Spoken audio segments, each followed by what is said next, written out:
ça. Oui, d'accord. Professeur de mathématiques hein, dans les grands lycées français, voilà. Frédéric lui-même, je trouve, a bien résumé, a bien cadré le sujet, a bien démarré le sujet en relevant bien le mythe de la Genèse, en fait, en montrant l'ambiguïté qu'il y avait à la fois entre une connaissance qui est quelque chose de souhaitable, qui est quelque chose d'honorable, et un mythe qui semblerait l'interdire. Jean-Luc lui-même a bien relevé qu'il s'agissait peut-être d'une connaissance qui ne relevait pas de la connaissance elle-même purement épistémologique ou autre, mais d'une connaissance qui serait beaucoup plus liée à l'expérience, en mettant en avant le bouddhisme. Merci Yves. Ouais. En mettant en avant le bouddhisme. Et il a bien relevé à travers ça toute l'expérience de la méditation, l'expérience de toute cette richesse du bouddhisme qui apportait non pas un interdit, mais voulait rester plus dans un appel à l'éveil, un appel à un dépassement de soi, qui est tout le message de l'Orient, tout le message relevé par toute cette pensée plutôt indienne. Alors, il y a une différence entre, donc, à ton avis, entre les deux approches sont apparues comme convergentes ou divergentes alors? Non, assez convergentes en fait, assez convergentes. Il y avait un consensus pour dire que la connaissance en soi était positive, était souhaitable, mais que la connaissance dont il était question là était plus liée à l'expérience, à la vie, et peut-être était plus un appel justement à un dépassement de soi, à faire à une démarche qui était plus une démarche de vie, de réalisation de soi.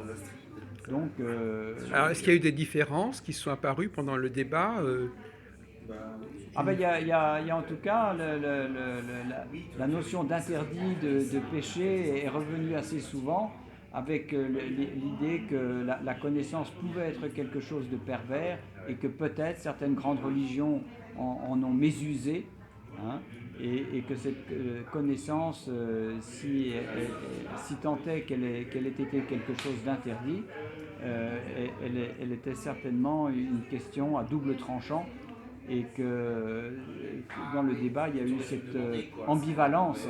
Alors finalement, si on revient au contexte biblique, quel était l'enjeu de l'interdit alors finalement? Eh ben, c'est ce que Frédéric a bien mis en avant, c'est que même si pour l'instant le mythe reste ouvert, et Saint Augustin, lui, a appuyé la connaissance liée à la sexualité, le dépassement d'un interdit lié à la sexualité, le mythe lui-même n'est pas formel, et l'Assemblée en général a été assez partagée.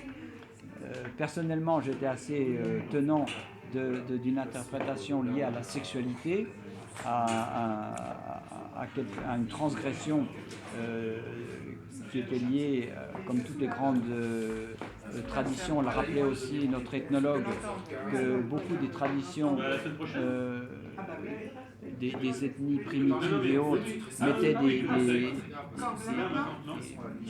des règles très très fortes au moment de la puberté, au moment du développement de l'être humain, pour justement lui apprendre à codifier cette nature qu'il a en lui. Donc là, ça a été quand même un sujet qui est resté assez controversé. Mais enfin, alors finalement, à ton avis, qu'est-ce qui était vraiment interdit? Quel était le risque? Parce qu'à un moment donné, on dit s'ils consomment du fruit de machin, ils seront trop forts, ou je sais pas quoi. Ils seront comme des dieux, mais en effet. Et ce que le bouddhisme tantrique dit bien, c'est que justement, il y a une possibilité d'acquérir une vraie divinité quand on acquiert une spiritualité